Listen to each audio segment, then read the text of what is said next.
Bienvenidos a este espacio, bienvenidos a esta conversación, la segunda conversación que tendremos de este ciclo maravilloso que además ha puesto a conversar internamente a un montón de equipos en Confama, al equipo de bodega, al equipo de causas, el equipo de gerencia social. Agradecerles a todos ustedes por el trabajo y por toda la energía que le están poniendo a esta franja y también a todos los aliados que hacen parte de esta conversación y que hacen posible finalmente que la reflexión por la democracia haga parte de las preguntas no solamente importantes, sino cotidianas y reales dentro de cada uno de nuestro paso por las diferentes organizaciones, y que reconozcamos también que es finalmente haciendo las preguntas y creando los espacios como podemos trascender en reflexiones que a veces vemos muy lejanas y que son muy necesarias, conectar entre jóvenes, entre la academia, entre organizaciones, y hoy somos todos llamados a ser muy activos y proactivos alrededor de esto que podemos construir entre todos, que es finalmente la reflexión por la democracia. Hoy tenemos unos súper invitados. Yo quiero antes de ello darle las gracias en este espacio, por supuesto, a todos los aliados que hacen parte de este gran ciclo: Grupo BIOS, a SEB, a Andy, al Centro de Valor Público en EAFIT, al Armadillo y a NoApto, que también va a estar acompañándonos hoy con otra dinámica para conectar y unir muchísimo más las ideas y las preguntas que todos tenemos.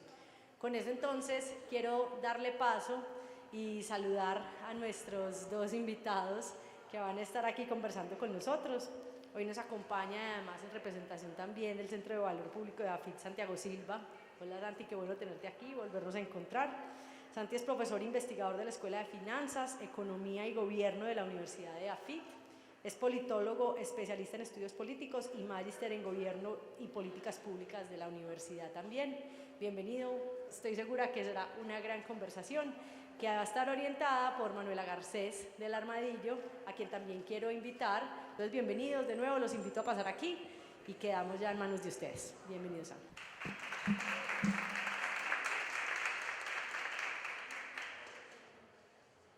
Bueno, nada, buenas tardes, ¿cómo están? La idea es que arranquemos este espacio con unos minutos para hablar sobre cultura ciudadana como agenda pública, como problema público, como aproximación, como enfoque, para luego tener una conversación alrededor de las implicaciones que eso tiene para Medellín. Entonces yo traigo 5 puntos, esos como se los quiero presentar, 5 cosas que quiero contarles sobre el trabajo que se ha hecho en la ciudad, sobre la comprensión que tenemos sobre cultura ciudadana y las implicaciones que eso puede tener para una agenda pública y para un ejercicio de construcción de democracia, que es lo que estamos planteando el día de hoy. El primer punto tiene que ver con la relevancia, y la relevancia se sustenta en una cosa fundamental.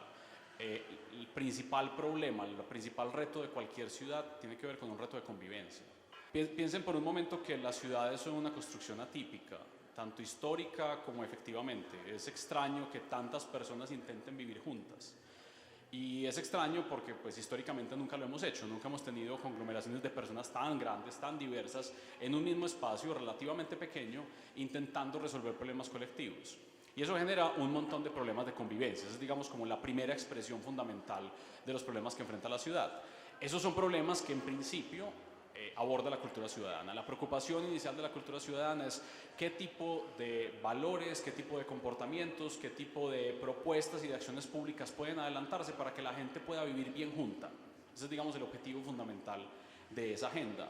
Ahora, también cuando hablamos de cultura ciudadana, y este es mi punto número 2, hay una dificultad, digamos, hay un riesgo de que tengamos confusiones sobre conceptos, de diferenciar qué es cultura ciudadana, de diferenciar qué es el enfoque de cultura ciudadana, pero también aparecen otras ideas ahí, aparece el civismo, aparece la convivencia incluso, aparece la ciudadanía cultural, hay diferentes maneras de comprender algo que parece parecido. Y entonces, simplemente para hacer una diferenciación rápida sobre eso, 2 cosas que son fundamentales. El objeto de la cultura ciudadana es la convivencia, es a lo que queremos llegar. Cuando hacemos cultura ciudadana, cuando movilizamos agendas de cultura ciudadana, lo que queremos conseguir al final es que la gente pueda vivir bien junta, que haya convivencia. Ahora, el enfoque de cultura ciudadana plantea 2 grandes preocupaciones. La primera es la cultura relevante para el comportamiento y para la convivencia. que es quizás el punto de partida, que nos podría parecer obvio a quienes estamos aquí sentados hoy, pero que no necesariamente es una variable que tenga que tenerse en consideración en todas las acciones públicas o en todas las políticas públicas. Muchos gobiernos, muchas organizaciones sociales trabajan sin tener en consideración que la cultura es relevante para la forma como convivimos.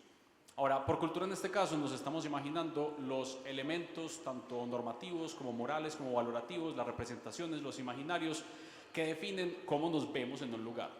En ese sentido, una ciudad tiene una cultura ciudadana, tiene una cultura particular, una forma en la que nos relacionamos unos con otros. Esa cultura en ocasiones puede generar también problemas, pero en general digamos que plantea esos momentos de relacionamiento. Entonces, cultura ciudadana como enfoque, como aproximación, pero también como convivencia, siendo ese objetivo final al que queremos llegar. Tercer punto, Medellín tiene experiencia, tiene tradición en trabajar en cultura ciudadana. Quizás el primer referente que podamos imaginar ahora de una agenda que se conecte eventualmente con cultura ciudadana tenga que ver con los procesos de resistencia cultural que se dieron a finales de los años 80 y principios de los años 90. Es, digamos, como el primer momento en el cual creo que de manera claramente evidente hubo una conexión entre la acción que se podía hacer desde la cultura y el impacto que podía tener en entornos sociales, en problemáticas, en este caso como la violencia. Pero no es el único, probablemente siempre que planteamos esta conversación de cultura ciudadana o un referente que siempre aparece es la cultura metro. Ahorita hablamos un poco sobre ciertas complejidades alrededor de eso, pero en principio es uno de los elementos que siempre aparece, digamos, una apuesta sistemática, institucional, para intentar que la gente asuma ciertas expectativas comportamentales en un lugar durante un tiempo determinado. Sin embargo, también la ciudad ha ganado una gran experiencia, particularmente en temas de diversidad y en temas de confianza en los últimos años. Probablemente ahorita en la conversación podremos entrar más en detalle sobre esas apuestas. Pero lo que quiero plantear acá es que Medellín durante muchísimo tiempo ha echado mano del enfoque de cultura ciudadana y de la apuesta de cultura ciudadana para abordar problemas públicos. Tanto así que nosotros contamos con una Secretaría de Cultura Ciudadana desde el 2002 que se creó y que empezó a funcionar. Con una particularidad, si ustedes revisan los nombres de las otras secretarías que atienden temas de arte y cultura en el resto del país, suelen ser eso, secretarías de arte y cultura o secretarías de cultura, recreación y deporte. En Cali hay una secretaría de cultura y agendas de construcción de paz que se acerca un poco a la nuestra, pero en el fondo la apuesta de Medellín con que la secretaría sea una secretaría de cultura ciudadana ha tenido sus implicaciones. Digamos, señala que la ciudad ha querido construir sobre la importancia de la cultura para resolver y para abordar problemas colectivos. Cuarto punto, esto tanto de cómo hacemos cultura ciudadana como de los objetivos que buscamos al promover agendas de cultura ciudadana no es estático, es fluido y efectivamente puede cambiar muy fácilmente con el tiempo. Ahorita le estaba contando a André, ayer estuvimos juntos en un espacio en la alcaldía de Envigado hablando sobre cultura ciudadana y estábamos hablando con líderes de juntas de acción comunal. Entonces hay una distancia generacional entre quienes estamos sentados acá el día de hoy, por lo que estoy mirando por encima, y los líderes que estaban sentados el día de ayer. Y entonces el ejemplo que les voy a dar a ustedes, para los líderes fue muy evidente, para ustedes puede que no tanto. Sin embargo, es probable que la mayoría de ustedes tengan en la cabeza algo que o nuestros papás, nuestros abuelos, de pronto a algunos nos tocó por un ladito, y es una cosa famosísima que se llamaba el Manual de Urbanidad de Carreño. Cuando yo trabajaba en la Secretaría de Cultura Ciudadana hace un par de años, yo tenía dos tipos de reuniones. Una reunión en la que alguien me decía, tenemos que sacar la cultura metro del metro, y ya les cuento eso porque no se puede hacer. Y segundo, había otras personas que nos decían, hay que volver a rescatar a Carreño. Y lo que me impresionaba con el de rescatar a Carreño es que yo creo que la mayoría de las personas, incluso quienes tienen como una idea medio extraña, como vieja de Carreño, no se han leído el manual de Carreño hace mucho tiempo. Porque si lo hubieran leído, habrían caído en cuenta del montón de cosas profundamente problemáticas que tiene el manual de Carreño. Hay, por ejemplo, un capítulo sobre cuándo las mujeres deberían hablar en encuentros sociales. Entonces, ayer se los puse a las personas de la Junta de Acción Comunal y ellos mismos no se acordaban de ese capítulo. Digamos, no nos estaban pidiendo necesariamente eso. Habían creado esta imagen de que hay algo relevante en ese manual que enseñaba una forma de estar en sociedad. Pero lo que quiero plantear con eso es que cuando Carreño escribió ese manual, eso aparentemente era una conversación relevante o pertinente o que conectaba con algún tipo de expectativa cultural, por problemática que nos parezca ahora. La cultura y las expectativas culturales son profundamente fluidas y cambian. Las agendas a las que se aborda el cambio cultural tienen que cambiar también con eso. Y efectivamente lo hacen. Claramente las agendas que ahorita está asumiendo la Secretaría de Cultura o que lo hizo hace un par de años eran muy distintas a las que podía estar asumiendo hace 10, 15, 20 o 30 años. Entonces, primero, hay una fluidez sobre las agendas que aborda. Pero segundo, hay también una fluidez sobre la forma como lo hace. Y aquí quiero introducir un elemento fundamental que, de nuevo, ahorita podemos explorarlo más en detalle, tiene que ver con los estudios del comportamiento. El enfoque tradicional de cultura ciudadana era mucho más sociológico y se preocupaba por la cultura como entramados, como reglas amplias de juego. En los últimos años la cosa ha girado un poco más a entender las limitaciones cognitivas, las formas de relacionarse con información, otro montón de elementos que son relevantes para entender por qué hay problemas públicos en términos de comportamiento en las calles y cómo podemos utilizar ese conocimiento para hacer mejores intervenciones. Entonces ahí aparece como toda una línea que nos dice que también la forma como utilizamos la cultura ciudadana, las herramientas con las que cuentan son fluidas y pueden cambiar. Y quinto punto, y con este termino, en Medellín enfrentamos unos problemas de cultura ciudadana. Digamos, hay unas cosas que uno podría identificar utilizando como algunos datos recientes para plantear, digamos, temas en donde podríamos hacer más esfuerzos, en donde probable y ojalá los gobiernos que vengan puedan hacer más esfuerzos. Esta no es una lista ni mucho menos exhaustiva, si no nombro un tema no quiere decir que no sea importante, está muy informado por una herramienta que ha sido fundamental. Medellín desde el 2007 aplica la encuesta de cultura ciudadana cada 2 años. Esa encuesta recoge las valoraciones, las aspiraciones, las representaciones, los imaginarios de los medellinenses frente a otros y en muchos casos nos tira alertas sobre asuntos que son muy relevantes poner en la conversación de cultura ciudadana. Entonces, lo que les voy a contar está informado por la última encuesta de cultura ciudadana, que fue la del 2021, y que nos señala lugares en donde puede haber problemas fundamentales. Entonces, el primero que quiero plantearles es la reducción sistemática en la confianza interpersonal y la confianza institucional. En 2021 tuvimos la caída más importante en la confianza que sentimos por otros desde que medimos confianza. El dato de 2019 es que el 43% de los medellinenses confiaban en los demás. Ese era, digamos, como el dato de confianza con el que estábamos trabajando en ese momento. En general, desde que medimos la encuesta, ese dato ha estado más o menos ahí, en el 50, 43, 44. Ese ha sido como el lugar tradicional de la confianza. Entre el 2019 y el 2021 se redujo del 43 al 32.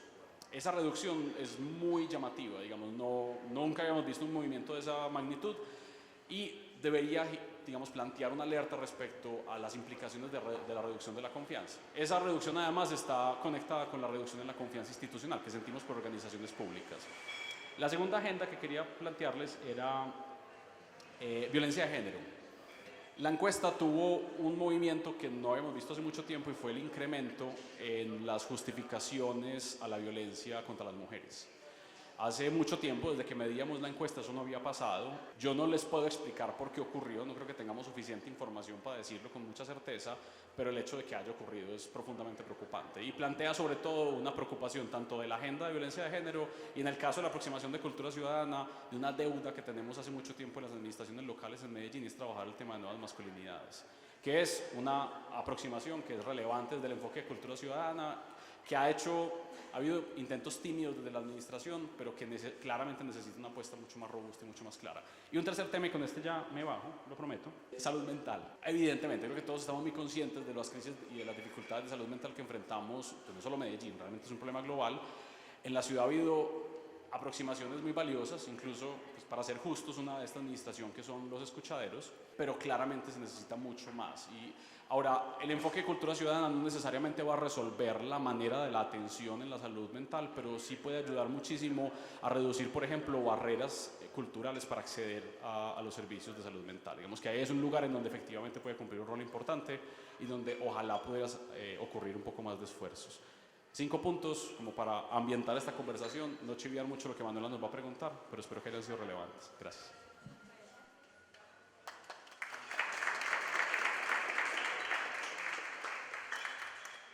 Bueno, muchas gracias a todos por estar en esta conversación. Santiago empezó a hablar y no lo presentamos, entonces lo voy a presentar como para ser justos.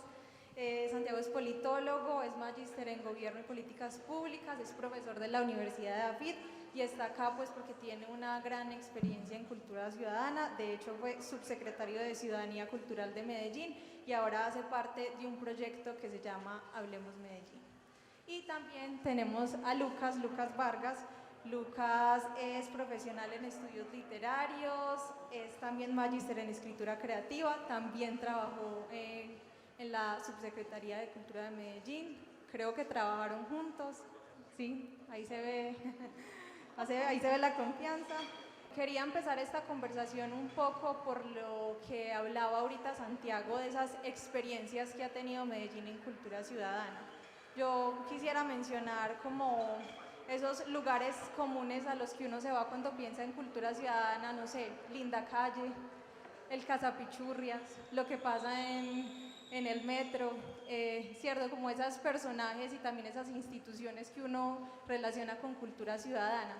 Empecemos por hablar sobre esas, digamos, estrategias o procesos que ustedes rescatan de cultura ciudadana en la ciudad y también de lo difícil que es, digamos, hablar de esas estrategias y de cultura ciudadana como si estuviéramos hablando de una cultura en general, como si todos tuviéramos los mismos comportamientos. Voy a hablar de uno, pero es porque me permite hacer algo que quisiera hacer y es un reconocimiento a una persona. Hablaste del Casapichurrias, entonces el Casapichurrias, yo no sé si, ¿qué tal en el público? ¿Lo recuerdan? ¿Les tocó? Sí, más o menos, ahí confesaron un par de edades por ahí, porque el Casapichurrias tiene siempre unos añitos. Casapichurrias era el Casapichurrias era, además, esto es importante, el Casapichurrias estaba sustentado sobre un principio de cultura ciudadana y es que las personas nos incomoda y nos hace sentir mal la vergüenza ajena, es así de sencillo. Y es probable que intentemos evitar el comportamiento que nos puede llevar a generar vergüenza. Es una cosa muy razonable y digamos que está muy enmarcada en la aproximación de cultura ciudadana. Entonces, lo que hacía el Casapichurrias era, en el fondo, crear pues un personaje que pudiera como salir a... La palabra no era regañar porque no regañaba, pero era como poner en evidencia comportamientos que eran inconvenientes. No sé, cruzar por la mitad de la calle, que era quizás como el más fácil de poderlo hacer. No sé, no recoger el popó del perro. Y la idea era que el Casapichurrias como que pillaba a la gente, entonces pues él aparecía y además él hacía ajá, y los pillaba y alguna cosa. Entonces, ¿recuerdan el timbre de eso? Nada más es posible que lo haga Emilio Arango porque tiene una nariz suficiente para aspirar el aire a ese agudo, pero es eso. es lo que hace el Casapichurrias. Ahora, lo bonito del Casapichurrias, lo que quiero llegar es primero pues que estaba sustentado sobre como la teoría del enfoque de cultura ciudadana, que además, pues, para que lo recuerden, digamos, implicó una referencia fundamental como en la acción de cultura ciudadana en Medellín, pero sobre todo es que el Casapichurrias original es un personaje muy hermoso que se llama Emilio Arango. Entonces, y ahorita cuando planteaba que Medellín tiene como fortaleza y tradición en cultura ciudadana es porque, no solo porque la ciudad ha hecho la apuesta, es porque hay personas que han dedicado su vida a trabajar en cultura ciudadana. Emilio fue en ese momento el principal actor que arrancó con el Casapichurrias. Luego ha creado por ahí 4 o 5 personajes que han estado trabajando en la Secretaría de Cultura Ciudadana.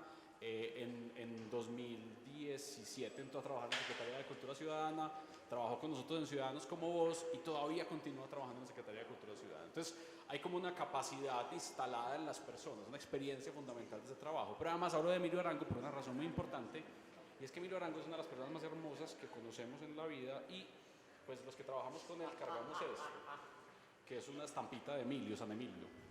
Entonces todos lo tenemos en la billetera porque Emilio es una representación casi que viva de la cultura ciudadana. Es una persona preciosa y que tiene ese conocimiento como cotidiano del ejercicio. Entonces el Casapichurrias tiene como esa conexión casi histórica de los últimos 20 años de trabajo en cultura ciudadana en Medellín. Hay algo muy bello de Emilio como personaje. Si alguna vez tienen la oportunidad, invítenle a un tinto. Carga un pocillo de este tamaño como una ligadura previa para no tomar demasiado tinto, entonces literalmente se sirve 4 gotas de tinto, lo toma y vuelve a subir otras 4.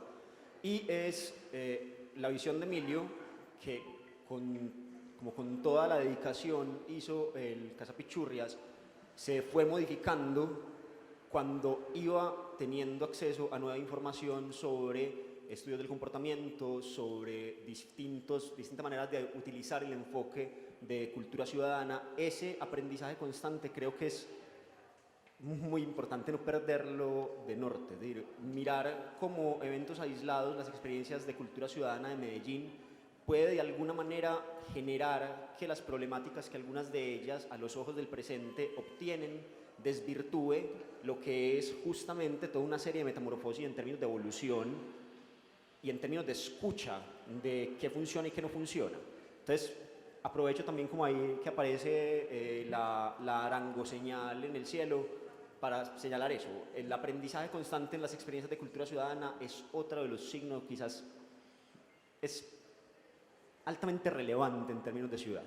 De todas las experiencias separadas que Medellín ha tenido, de todos los aprendizajes que ha ido, hay algo importante y es, ha estado dispuesta a recoger la cosecha que van dejando todas las experiencias a tomar de ahí lo que sigue siendo relevante a futuro y a compostar lo que definitivamente ya se ve de alguna manera superado tanto en discurso como en teoría como en práctica. Santiago, a propósito de esas pequeñas experiencias que menciona Lucas, ¿de pronto se te vienen a la mente estrategias así que empezaron pequeñas y que ahora hacen parte de la cultura ciudadana, que ya ni siquiera las mencionamos porque las damos por hecho y que son relevantes y hacen parte de nuestra historia en eso? Voy a aprovechar para decir algo muy deprimente y luego intento volverlo más positivo. Pero lo deprimente es, uno de los líos que también enfrentan las agendas de cultura ciudadana es la intermitencia. Muchas apuestas que pueden tener buenos resultados que mostrar no sobreviven cambios de gobierno. Hay un par de excepciones, y ahorita voy a hablar de esas excepciones, pero es bastante común que los cambios de gobierno impliquen pues como el desmonte de las apuestas de cultura ciudadana.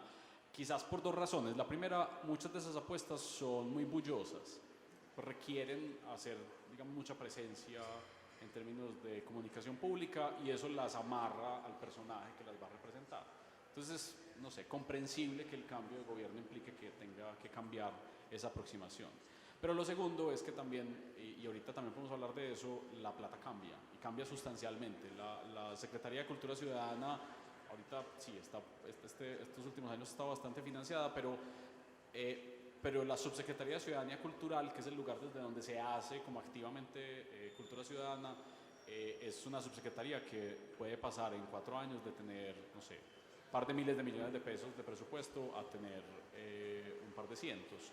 Entonces, esos cambios tan abruptos lleva a que sea difícil encontrar algo que se haya mantenido durante un buen periodo de tiempo. Dicho esto, hay cosas potentes. Yo creo, por ejemplo, que todo el proceso que se ha podido llevar a cabo alrededor de la fiesta de la diversidad ha sido muy relevante. La fiesta fue introducida en los últimos 2 años del gobierno de Aníbal Gaviria, si no recuerdo mal, en 2013 creo que arrancó, 2014, y pues se mantuvo durante el antiguo gobierno, durante este gobierno también se mantiene adelantando la fiesta de la diversidad y es en el fondo un evento, digamos, de la Secretaría de Cultura, pero que tiene como trasfondo fundamental la celebración de la diversidad de la ciudad.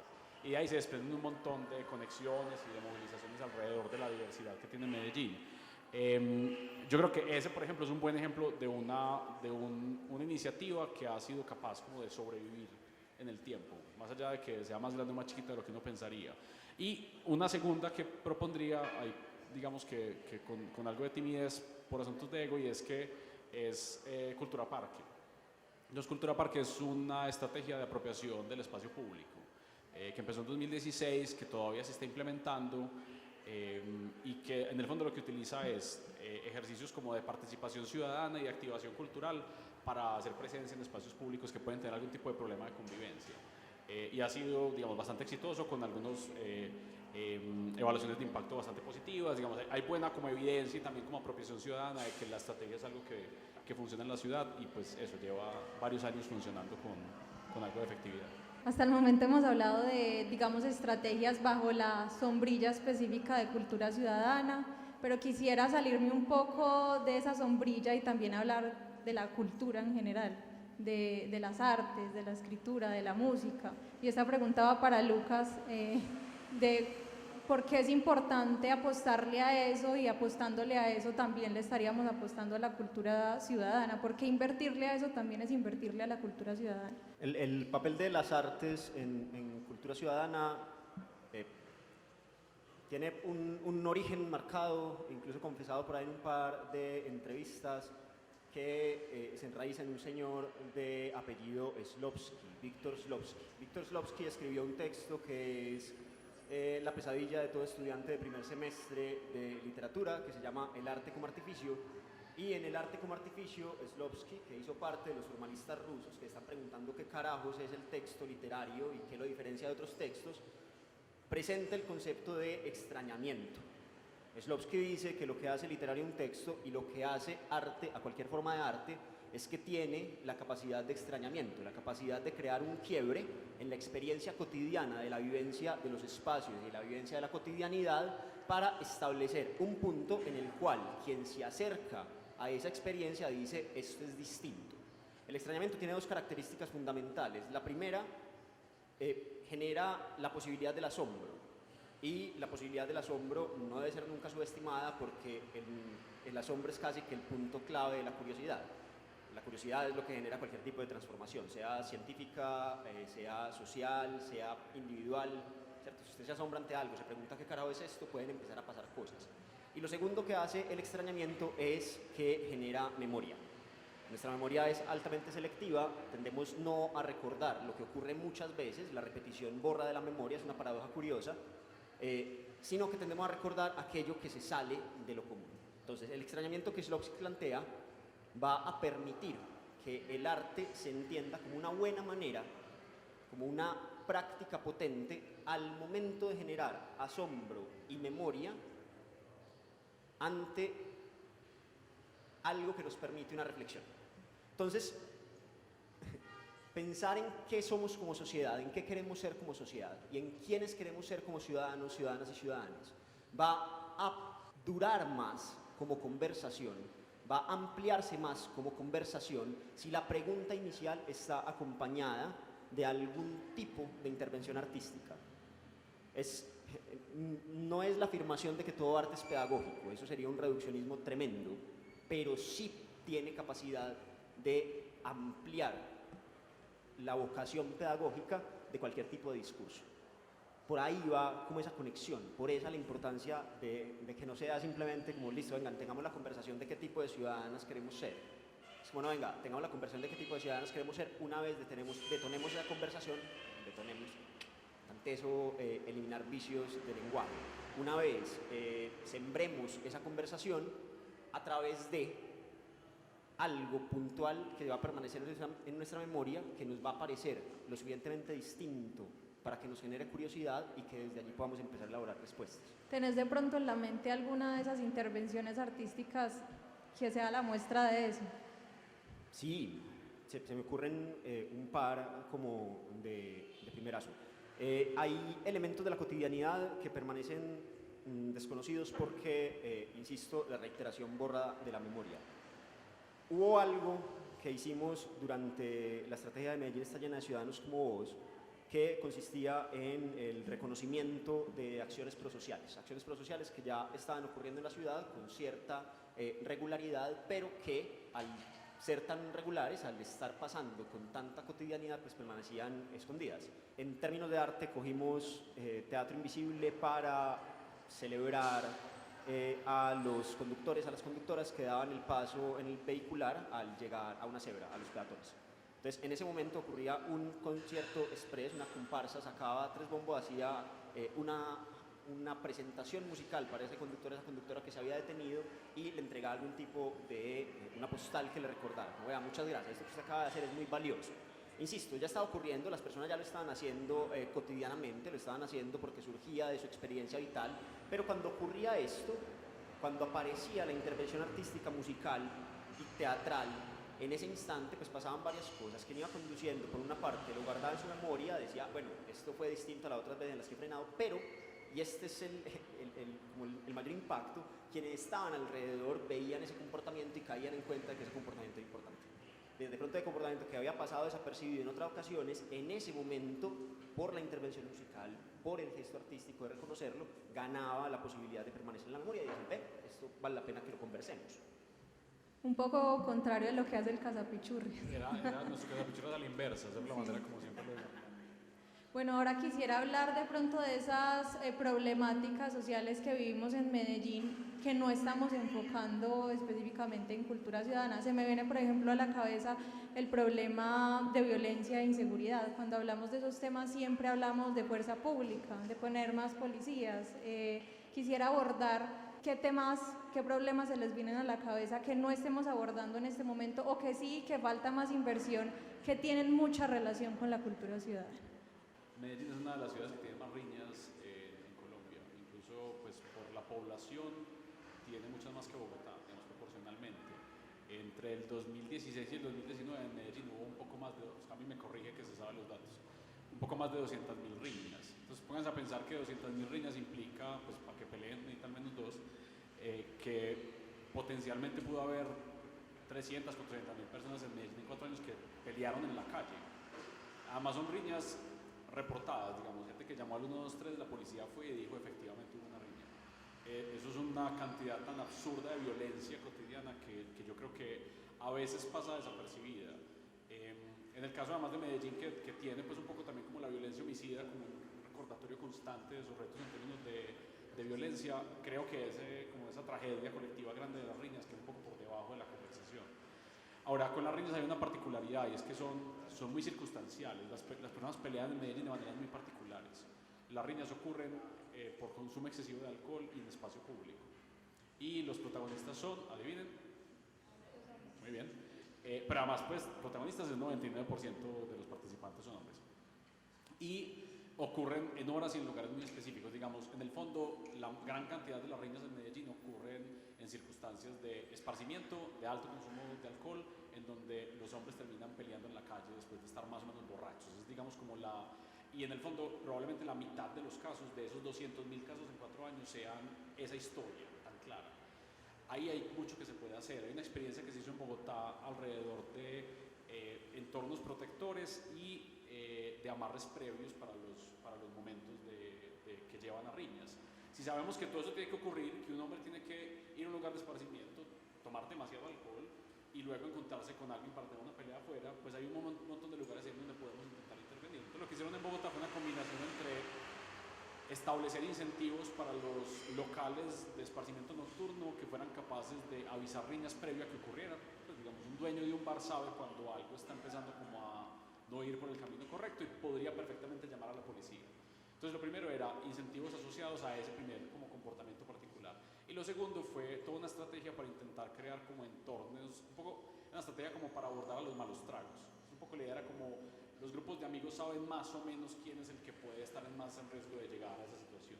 Y en ese sentido ellos pueden actuar como entorno protector para sacarlo de esa eventual situación que lo va a llevar a la riña. Entonces hicieron varios pilotos en Bogotá con muy buenos resultados para reducir riñas en esos lugares. Ese es, digamos, un punto fundamental en temas de convivencia y de seguridad que se puede abordar desde cultura ciudadana, que Medellín lo necesita urgentemente y que puede sacar buenas lecciones del enfoque de cambio cultural. Yo estiro la pita de ese un poquito, pues como para, no solamente la riña ya como el evento final sino la visión de la violencia válida, que está también en el fondo, es decir, es más etéreo quizás que ya consolidado, pero la idea de que existe una violencia normalizada, que debe vivirse.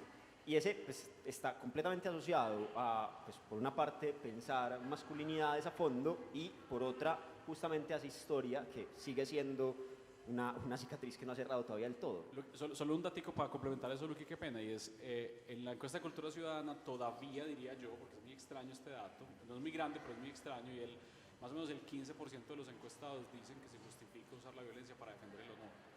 Ese porcentaje aumenta como al doble en los hombres. De nuevo, es tan extraño que como que haya todavía gente que no lo vería en esos términos, pero lo que plantea sobre todo son los retos constantes en términos de cambio cultural. Aquí ya estoy haciendo hipótesis, pero es bastante probable que de ese porcentaje, una gran cantidad, pues sean parte de los protagonistas de esas riñas. Ahí, pues, de nuevo, si el arte nos permite generar el relato de quiénes somos como comunidad, qué tipo de relato continuamos sosteniendo, qué tipo de relato seguimos narrando, donde el honor es una cosa súper etérea, es honor, ¿cierto? Es decir, por el honor comienza la Ilíada en el 1000 antes de Cristo, ¿cierto? Es decir, Aquiles se enoja con Agamenón por un asunto de honor. El poeta chileno Raúl Zurita en alguna parte decía como, vengan, ¿durante cuánto tiempo vamos a seguir cantando la historia de la guerra? Y le hacía un reclamo a los creadores de su época, es decir, Raúl Zurita estuvo detenido durante la dictadura de Pinochet, después cuando salió se unió posteriormente a distintos gobiernos, dejó de escribir poesía para armar puentes, se dedicó a la ingeniería civil, era ingeniero civil, sabía lo que estaba haciendo, y pues, su gran reclamo a la poesía de su generación y de las generaciones posteriores es, vengan, dejemos ya la Ilíada de lado, es hora de que contemos otra historia donde no sea esto lo esencial. Por ahí hay también unos puntos de contacto interesantes, por ejemplo, en términos de creaciones artísticas que desde Ciudadanía Cultural y desde el enfoque de cultura ciudadana se invita a realizar a creadores y creadoras. Como vengan, narremos estas otras historias y se abren las puertas justamente para intentar poner en conversación esa pregunta por quiénes somos en el fondo y por quiénes queremos ser sobre todo como ciudad. otra rápida, sobre todo en temas, digamos, esto es seguridad, está como conectado, pero un poco lo planteé ahorita como en esas problemáticas definidas y está el tema de violencia de género. Hay muchísimas cosas que podríamos hacer, digamos, deudas particulares sobre las agendas que podrían abordar este problema, pero también traigo una en donde tenemos una experiencia cercana con buenos resultados, que quizás es el punto de partida fundamental para cualquier acción pública, y tiene que ver con las líneas de atención psicológica particularmente dirigidas para hombres. En este momento en Bogotá hay una línea que se llama la línea Calma, que está dirigida a eso. Y un poco la manera, es lo que hace, pero es la manera más llamativa de presentarlo, es que es una línea de atención a celosos. Ese es, digamos, como el marco con el que llaman la atención para que la gente efectivamente llame la línea. En este momento eso se llama Calma, está en Bogotá, pero esa fue una experiencia que se llevó a Bogotá después de haberse implementado en Barrancabermeja, en donde entre 2014 y 2015, por la implementación de la línea, los casos reportados de violencia de género se redujeron casi a la mitad.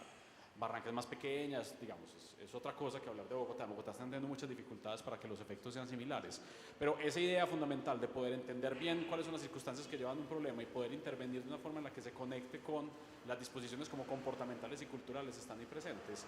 Una línea que se dirige específicamente a atender a los hombres que eventualmente se van a convertir en victimarios en términos de violencia de género puede tener buenos resultados como los que estamos viendo ahí, y ahí hay lugares en donde la cultura ciudadana tiene mucho por decir.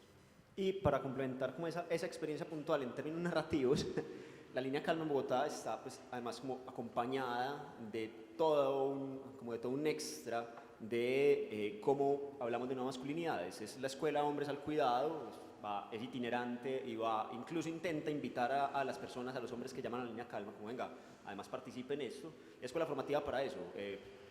Inteligencia emocional, labores de cuidado para la división justa de las labores de casa y, de nuevo, toda una necesidad de cambiar la narrativa. Tiene una serie, hay una serie web donde está intentando poner esta narrativa en conversación.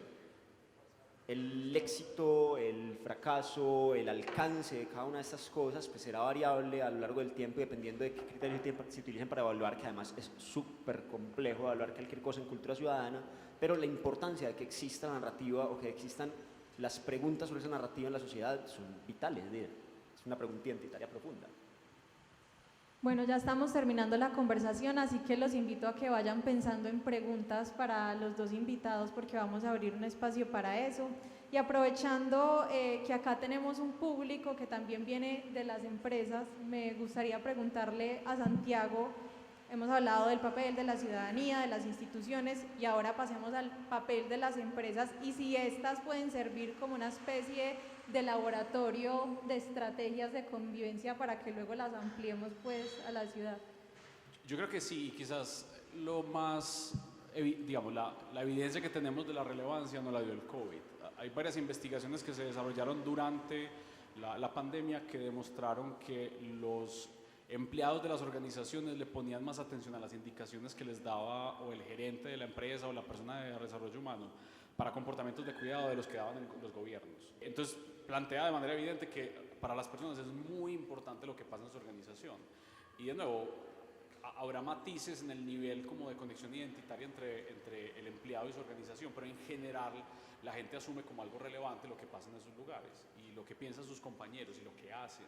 En este momento uno de los retos fundamentales, por ejemplo, para políticas de inclusión y selección de personal, no es necesariamente que la organización se adapte a ser más abiertos en cómo selecciona personal.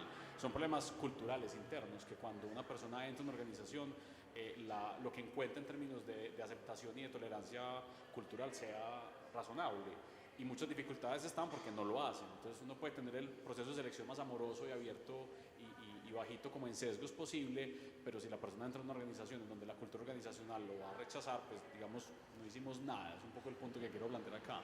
Eso quiere decir que en el fondo las personas están como entrenando constantemente lo que implica vivir con otros.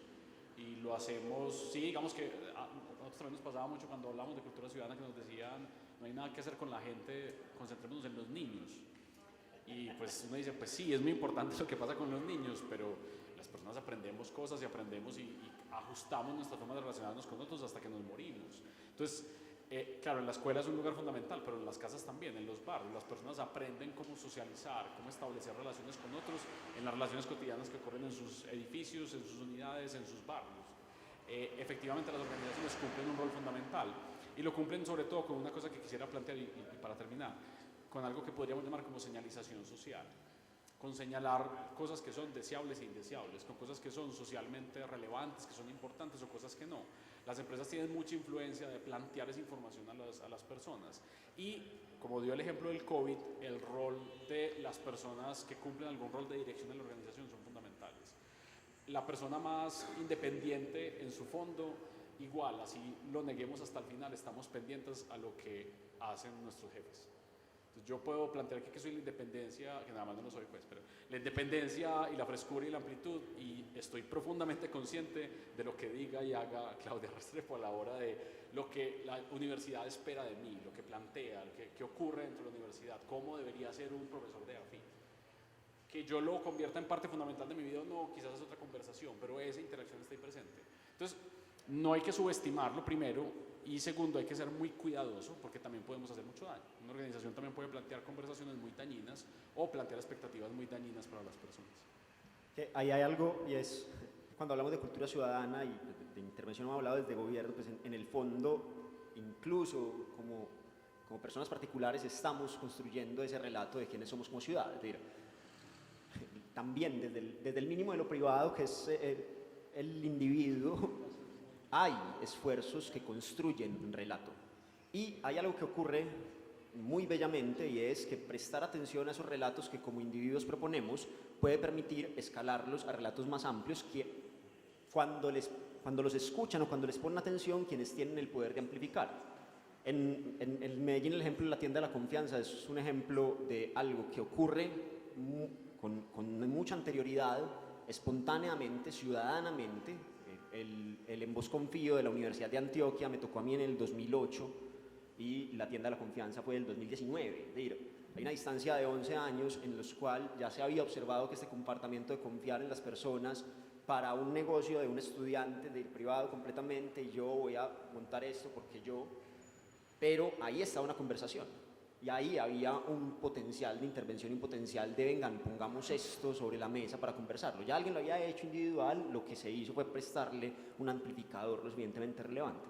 Lo mismo creo que ocurre con las empresas, es decir, si bien puede haber prácticas que uno dice, estas están, hay que reconsiderarlas, también puede haber casos en los que diga como, bueno, aquí está esto que está logrando una conversación ciudadana relevante, importante e impacto. ¿Cómo llevarlo a otro nivel? ¿Cómo amplificarlo? Bueno, ya vamos a abrir el espacio para 2 preguntas que tengan desde el público. Creo que faltaron varios temas por tocar. Por ejemplo, la desconfianza en las instituciones, cómo afecta que hoy, digamos, la forma en la que estamos conviviendo, porque no hay sentido de pronto de pertenencia o de credibilidad por las instituciones, entonces, ¿por qué voy a cuidarlo en lo que no creo? Yo creo que podemos terminar por ahí. Y le damos el paso a las preguntas. Con la confianza institucional hay algo muy complejo. La confianza es un fenómeno social que es fluido, contagiable, tanto la confianza como la desconfianza. Cuando las personas confiamos más en otras personas es mucho más probable que confiemos en las instituciones, pero también en viceversa. Entonces, cuando les hablaba ahorita de esa reducción en la encuesta de cultura ciudadana, la reducción va como amarrada. Cada que perdemos confianza en los demás, inevitablemente perdemos confianza en instituciones. Y por instituciones, además, hay que tener en consideración que no son solamente instituciones públicas. De alguna manera, y sé que esto para varios de los que están acá que representan empresas puede ser frustrante, cuando la alcaldía de Medellín se desploma en confianza, se los lleva a ustedes cogidos. Las personas tenemos muchas dificultades para diferenciar, para separar. Y de nuevo, tenemos muy buena evidencia en Medellín y en Colombia que las confianzas van amarradas. El concepto es confianza desplazada. Básicamente lo que plantea es que uno tiene como un capital de confianza limitado y lo intenta como distribuir en la gente con la que se está relacionando. Si digamos, esa cantidad es bajita, a uno le alcanza para confiar cierta cantidad. Y la distribuye con algunas diferencias, pero más o menos hasta donde le alcance en todos los actores sociales con los que se relaciona. Cuando la alcaldía de Medellín, cuando la gobernación de Antioquia, para poner ejemplos, la gobernación de Antioquia, el gobierno nacional, pierden confianza en las personas, eso afecta a la sociedad en general. Ahora, la confianza, ¿por qué es importante? La confianza está relacionada con casi todo lo que consideramos positivo, desde la acción colectiva hasta la movilización política. Los lugares que tienen bajos niveles de confianza suelen ser más violentos, suelen pagar menos impuestos, suelen establecer menos acciones colectivas, montan menos negocios. casi que todo lo que podríamos considerar como ejercicios de sociedad, ejercicios valiosos de sociedad, están definidos y explicados por la existencia de algún grado de confianza. Entonces, claro, cuando perdemos confianza en las instituciones, de nuevo, a todos nos llevan hasta el fondo, nos amarran en esa pérdida fundamental de confianza. Para terminar como con una notica positiva, ¿qué se puede hacer para recuperar? Lo primero son los cambios son buenos, el flujo. Obviamente la confianza está muy personalizada. En el caso, por ejemplo, de cargos públicos o de espacios públicos, la confianza va muy amarrada al personaje que esté sentado en un momento en una silla particular. Y eso quiere decir, obviamente, que cuando hay cambios, puede haber cambios en la confianza que se expresa en la institución porque la institución está representada por el personaje. Dicho esto, no es la única variable, hay otras razones por las que confiamos.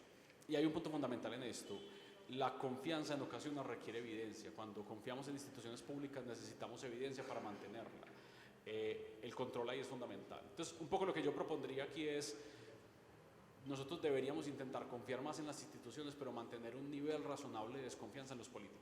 Ese nivel razonable de desconfianza lo que nos plantea es la posibilidad de hacer control, de estar siempre atentos. Las personas que están en política fluyen con unos fluidos que son diferentes a los nuestros.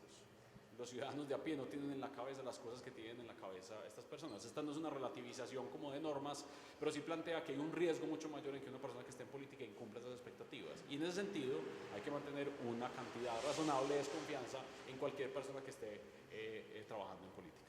Listo. No sé si tenemos alguna pregunta del público. De acuerdo. En primer lugar, muy buenas noches a todos. Felicitaciones por el conversatorio, en verdad me parece una excelente iniciativa para despertar estas discusiones en una época en que es tan importante como la electoral. Mi pregunta es similar a la que había hecho Manuel hace un momento respecto de las empresas y su papel en la construcción de confianza ciudadana como laboratorios, pero enfocada en las universidades. Las universidades son centros de aprendizaje, son centros en los que potencialmente se pueden comunicar estas discusiones y estas iniciativas comportamentales. Yo quiero preguntar, ¿es posible que de una universidad un proyecto de cultura ciudadana pueda diseminarse, difundirse, compartirse con el resto de la ciudadanía y tener éxito? ¿O la universidad es más bien un entorno cerrado? ¿Qué potencial hay? Yo creo que sí, yo creo que puede ocurrir. Y tengo un ejemplo parcial, digamos, parcialmente exitoso, que y pues obviamente es cercano y por eso lo puedo hacer fácilmente, y es en la Universidad de AFIT. Durante muchos años existió una iniciativa que se llamaba Atreverse a Pensar, que era una iniciativa, en el fondo era muy cercana a lo que uno podría llamar una estrategia de cultura ciudadana para hablar sobre integridad. La preocupación en este caso, que es muy razonable dentro de una universidad, es la integridad tanto de estudiantes como de profesores. Integridad en lo más básico, que es pues sí, no copiar en el examen, pero también en cosas un poco más sustanciales, sobre las relaciones que establecemos con otros, las relaciones con los profesores, la manera como los profesores interactúan entre ellos. Hay muchas prácticas en la academia que evidentemente superan como ciertas limitaciones éticas fundamentales. Esa fue una propuesta que arrancó ahí en la universidad, pero que luego se terminó expandiendo a diferentes instituciones. Inicialmente universidades, porque era razonable llevar esta idea de integridad, pero incluso hubo algunos ejercicios por intentar sacar la conversación por fuera de la universidad, con relativo éxito. Digamos, llamaba la atención esa preocupación por la conversación ética y integridad que se podía desprender. En el fondo, un poco la implicación ahí era, claro, la universidad puede cumplir un rol fundamental, un ejemplo, en plantearle a un estudiante que es muy importante, o que puede haber una conexión entre su disposición, no sé, hacer trampa en un examen y eventualmente tener más márgenes de maniobra morales para tomar decisiones en una organización. Digamos que ahí aparecían pues los casos de los edificios que se han caído. Había un asunto fundamental sobre cómo conectar esa manera en la que presentamos información en la universidad, cómo planteamos las expectativas de un profesional y la forma como se va a desempeñar eventualmente en una organización, en donde toma decisiones que ponen por encima pues, lo que sería el beneficio económico de la organización, pues, por encima de muchísimas cosas. Entonces creo que ahí hubo una experiencia que podría dar pistas de que es posible, quizás con un poco más de, esto es un mea culpa, aunque pues, esto es un ejemplo de que las universidades podemos salir, pero en general las universidades somos temerosas para salir a dar conversaciones públicas. Quizás eso es algo que tiene que cambiar mucho más de lo que ya está empezando a cambiar. La absoluta universidades comiencen a crear comunidad universitaria por fuera de estudiantes, exalumnos, egresados, docentes y cuerpo de empleados, de la posibilidad de que las comunidades más amplias se sientan parte de la universidad. Es decir, un momento de la historia en el cual usted no tenía que estudiar en la Universidad de Antioquia, ni ser docente, ni ser nada para sentirse parte de por qué iba a nadar porque iba a correr en la pista, ¿cierto? La idea de que las universidades se abran, de las universidades abiertas a sus comunidades sin que haya necesidad de que estén haciendo parte de ninguno de sus proyectos, permitiría esa permeabilidad mayor por parte de iniciativas en términos de cultura ciudadana. Es decir, si X universidad está proponiendo una visión de ciudad, quienes vivan esa universidad como comunidad van a estar con mayor disposición a entrar en esa conversación, porque sienten parte de la universidad sin necesidad de que haya un vínculo acreditado, formal. Gracias. Muchas gracias, José Osorio.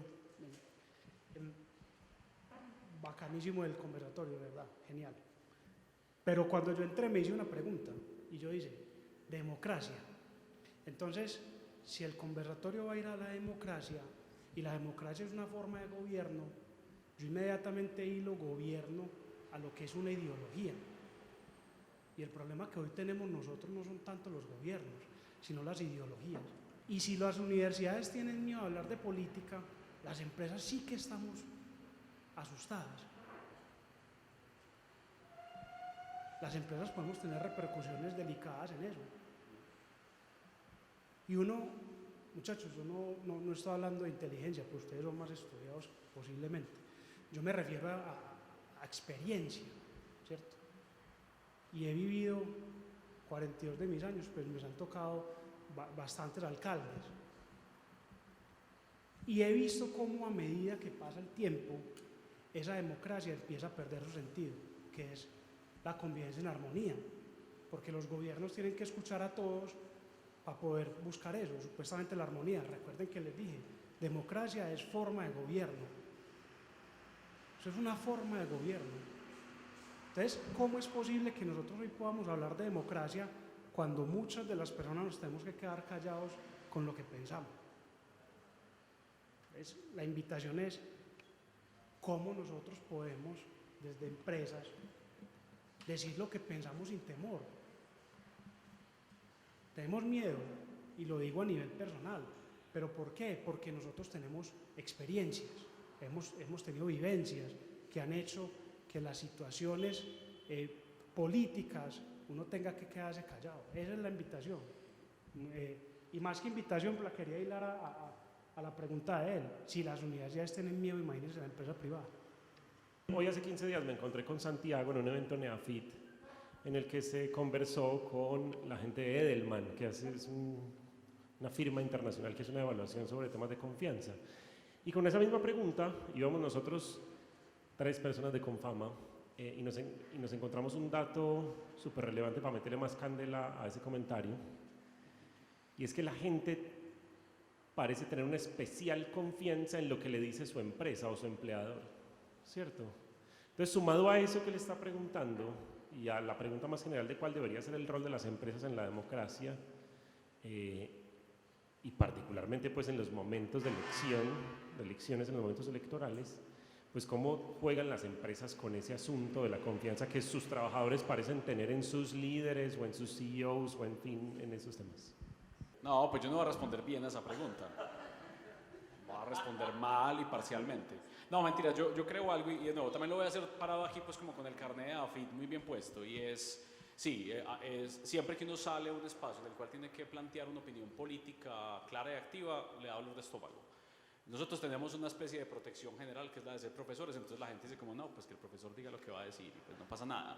Esa es una protección que no comparten los líderes empresariales porque se los van a cobrar con un poco más de claridad. También creo que la conversación política actual, el clima actual, está siendo muy contingente respecto al papel de las empresas. Entonces, cuando una persona que sale a conversar desde una empresa sale a hacerlo, no está hablando desde su empresa, está hablando como una representación, pues como una cosa grande que han construido, un asunto general ahí de que las empresas y los empresarios y los líderes empresariales y bueno, por no decir, todo, ya sabemos, sale el titular, sale la representación de ese personaje. Y entonces uno ya no está hablando como uno o como representante de la empresa, sino como representante del personaje. Y eso dificulta profundamente cualquier tipo de posición que se pueda plantear. No voy a llegar a una buena solución con esto. Lo que quiero decir es, reconozco la dificultad, yo no creo que sea para desconocerla. Sí creo, y también para conectar con lo que decía Cami, que uno puede activar profundamente desde las empresas agendas, por ejemplo, de cultura política e incluso de posiciones políticas específicas sin tener necesariamente que convertirlo en color. Entonces, evitar convertirlo en color le evita a uno las dificultades naturales de tener que pararse a decir este señor sí, este señor no. Pero sí le permite a uno ser, digamos, como valiente alrededor de decir, esta es una agenda que a nosotros como organización nos parece fundamental. Y en ese sentido, nos parece valioso que quien vaya a defender o a promover esa agenda, ojalá esté como en un lugar relevante. Yo creo que en esa posibilidad de escoger agendas, uno puede salir, además estoy hablando de una posición de pura comodidad porque no lo voy a hacer yo, pero uno puede salir con mucha fuerza y estar relativamente protegido de que no necesariamente lo van a plantear en esos términos. Eso por un lado. Lo segundo es, y de cara, por ejemplo, a las personas que trabajan en una empresa, a los asociados, ya no me acuerdo cómo es que los llaman ahora, a los colaboradores. Con los colaboradores, perdón. Con los colaboradores es que, claro, queremos evitar algo que además es democráticamente muy inconveniente. Al reconocer la relevancia que los jefes tienen sobre los colaboradores, también es profundamente irresponsable que haya una señalización en términos por ejemplo, de voto. Eso implica otra cosa completamente distinta que creo que no está en la conversación. Dicho eso, yo sí creo que uno puede entregar muy buenas herramientas para que los colaboradores puedan tomar una buena decisión. Les doy un ejemplo sencillo. Uno de los retos fundamentales que enfrenta la democracia colombiana sigue siendo el abstencionismo. La gente no vota, pues o no. Muchas personas no lo hacen.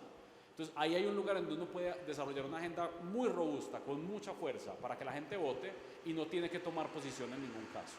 Entonces, creo que ahí hay lugares donde son fundamentales. Ahora, el abstencionismo siempre se ha considerado, se ha validado como un asunto como de cierta pereza electoral, como la que la gente no va a votar porque le da pereza ir a hacerlo. La verdad fundamental es que las personas tienen dificultades para votar por un montón de razones. Algunas de ellas por simple falta de tiempo para ganar el conocimiento suficiente para tomar esa decisión colectiva. Ahorita, en 2 meses, la gente va a ir a votar por 5 cargos realmente, por 5 cargos. De esos 5 cargos, en general, la mayoría de los votantes van a tener relativa claridad sobre el alcalde, relativa claridad sobre el gobernador. En consejo ya empiezan a ver este loguito de pronto. En asamblea, el porcentaje de votos nulos en asamblea es casi la mitad de los votos. Y eso es un problema de cultura política y de educación democrática. Es un problema que está ahí, no tiene nada que ver con posiciones políticas específicas. Entonces creo que ahí puede haber un foco y un trabajo fundamental con muy buenos resultados en términos de calidad democrática, de lo que pasa en términos democráticos, sin tener que salir a decir, sí, pues me gusta más este señor que aquel. Hay una última, pues como para alimentar desde otro ámbito, y es las preguntas fundamentales de las personas, las preguntas fundamentales que como personas tenemos. En general, la experiencia o el tren de vida ciudadano está marcado por la ausencia de cierta cantidad de tiempo para disponerlo a las preguntas fundamentales que usted tenga. El término preguntas fundamentales es de Santiago, uno de los fundadores del Teatro de la Candelaria en Bogotá, cuando recibía 9 estudiantes. ¿Cuál es su pregunta fundamental? ¿Cómo así? ¿No? ¿Pero cuál es su pregunta fundamental? Pregúntelo mientras se gradúe y después siga actuando.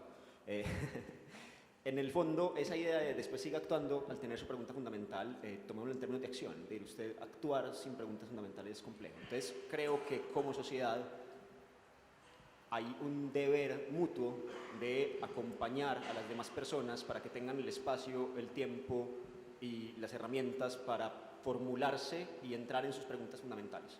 Y ahí las empresas, con sus procesos de formación para sus colaboradores, con los espacios que tengan para permitirles ahondar en eso, les puede dar unos resultados bellísimos en términos de cultura democrática y en términos de formación ciudadana. Pues ser ciudadano es complejo y a veces eso no está como ahí. Bueno, Lucas, Santiago, muchísimas gracias.